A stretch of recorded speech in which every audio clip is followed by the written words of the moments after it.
Metro TN news channel நேயர்களுக்கு வணக்கம். ஆட்சியில் பங்கு விசிக கொடுத்த ட்விஸ்ட், காங்கிரஸ் கட்சிக்கு திமுக வைத்த மறைமுக செக். ஆட்சி அதிகாரத்தில் பங்கு என்ற கோரிக்கையை 2026 சட்டசபை தேர்தலில் நிபந்தனையாக வைக்க மாட்டோம் என்று விசிக அறிவித்திருப்பது திமுக கூட்டணியில் முக்கிய அங்கமாக உள்ள காங்கிரஸ் கட்சிக்கு பின்னடைவை ஏற்படுத்தியிருக்கிறது. கடந்த சில மாதங்களாகவே ஆட்சியில் பங்கு கொடுக்க வேண்டும் என்று காங்கிரஸ் பேசி வந்த நிலையில் விசிகவின் இந்த நகர்வு காங்கிரஸ் கட்சிக்கு அதிர்ச்சியாக அமைந்துள்ளது. விக்கிரவாண்டியில் நடந்த தாவேக்காவின் முதல் மாநாட்டில் அக்கட்சியின் தலைவர் விஜய், எங்களுடன் கூட்டணியில் இருக்கும் கட்சிகளுக்கு ஆட்சியிலும் அதிகாரத்திலும் பங்கு கொடுப்போம் என்று அறிவித்தார். விஜயின் இந்த அறிவிப்பு தமிழக அரசியலில் விவாத பொருளாக மாறியது. ஏனென்றால் விசிகவின் நீண்ட நாள் கோரிக்கைகளில் ஒன்று ஆட்சியிலும் அதிகாரத்திலும் பங்கு என்பதாகும்.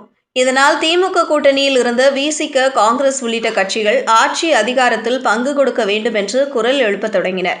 மதிமுக எம்பி துரை வைகோவும் இந்த கோரிக்கையை பேசி வந்தார்.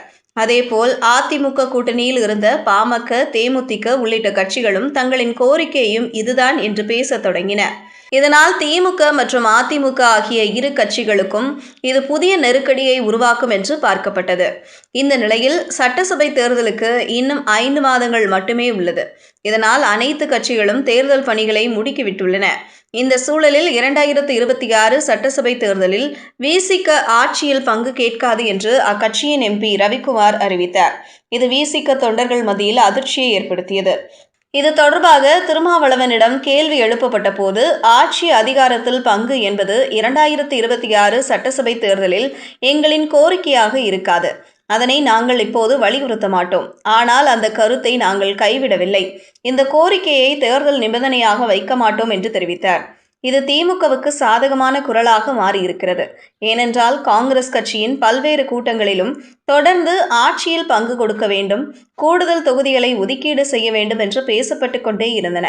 அப்படி இல்லை என்றால் தாவேக்காவுடன் கைகோர்க்கவும் தயங்க மாட்டோம் என்று காங்கிரஸ் கட்சியினர் முணுமுணுத்தனர். இதற்கான முயற்சிகளும் தீவிரமாக எடுக்கப்பட்டது. இதனை கவனித்து வந்த திமுக தலைமை அமைதி காத்தது. பீகார் தேர்தல் முடிவுக்கு பின் காங்கிரஸ் கட்சியினர் அமைதி காத்து வரும் நிலையில் விசிக திடீரென இந்த அறிவிப்பை வெளியிட்டுள்ளது. இதனால் காங்கிரஸ் கட்சிக்கு கூடுதல் அழுத்தம் ஏற்பட்டுள்ளதாக பார்க்கப்படுகிறது. இதனால் ஆட்சியில் பங்கு என்ற பேச்சை காங்கிரஸ் கட்சியினர் பேசாமல் இருக்க திமுக சைலண்ட் செக் வைத்திருப்பதாகவும் விவரம் அறிந்தவர்கள் கூறுகின்றனர். திமுக தலைமையிலான கூட்டணியில் காங்கிரஸ் கட்சி அதிக அளவில் எம்எல்ஏக்களை வைத்திருந்தாலும் விசிக கொள்கை சார்ந்து திமுகவுடன் களத்தில் இருக்கிறது. அதேபோல் கடந்த 7 ஆண்டுகளில் விசிகவின் வளர்ச்சி அடுத்த கட்டத்தை நோக்கி நகர்ந்து வருகிறது. இப்படியான சூழலில் அதிக எம்எல்ஏக்களை பெற வேண்டும் என்பதே திருமாவளவனின் நோக்கமாக இருப்பதாக பார்க்கப்படுகிறது. இதனால் முக்கிய கூட்டணி கட்சியான விசிகவின் குரலை வைத்தே காங்கிரஸ் கட்சியை திமுக சரிகட்ட பார்க்கும் என்றும் கருதப்படுகிறது.